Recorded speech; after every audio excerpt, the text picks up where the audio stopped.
ఇప్పుడు ప్రభుత్వం పేర్కొని ఏదైతే కొత్తగా 7 రకాలు గుర్తిస్తున్నామని చెప్పని అంటుందో 7 రకాలు ఏదైతుందో కేవలం 20 క్వింటల్ మాత్రమే సరాసరి వచ్చే అవకాశం ఉన్నది. ఎందుకు? దానికి చీడ పురుగు ఆశించేటువంటి అవకాశం ఎక్కువ ఉంది. దానికి ఈ పెస్టిసైడ్స్ ఎక్కువగా వాడాల్సి వస్తుంది. దీర్ఘకాల పంట ఇవన్నీ కూడా మనం పరిగణలోకి తీసుకోవాలి. అంటే 20కి 30 వ్యత్యాసం అయితే 10 క్వింటల్లే. ది అదర్ వెరైటీస్ అర్లియర్ పబ్లిష్డే 33 రకాలు ఏవైతే ఉన్నాయో 7 రకాలు పోతే మిగతా రకాలు ఉన్నాయి కదనే. ఆ 26 రకాలు ఉన్నాయి కదా, ఇంక 26 రకాలు అవి దాదాపు 30 క్వింటల్ వస్తాయి. 30 క్వింటల్కి 20 క్వింటల్ మధ్య వ్యత్యాసం 10 క్వింటల్.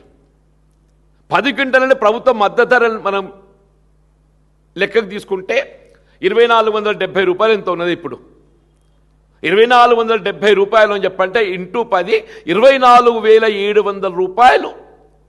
24,700 రూపాయల విలువ గల దిగుబడి తగ్గే అవకాశం ఉంది.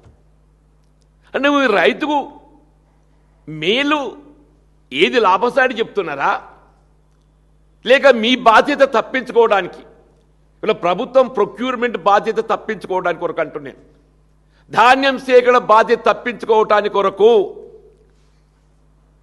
వీళ్ళ మార్కెట్ డిమాండ్ వరి ధాన్యాన్ని మాత్రమే సాగు చేయండి అని చెప్పంటే వీళ్ళ ప్రభుత్వం దాన్ని సేకరించే బాధ్యత లేకుండా మార్కెట్లోనే మీరు అమ్ముకోవచ్చు.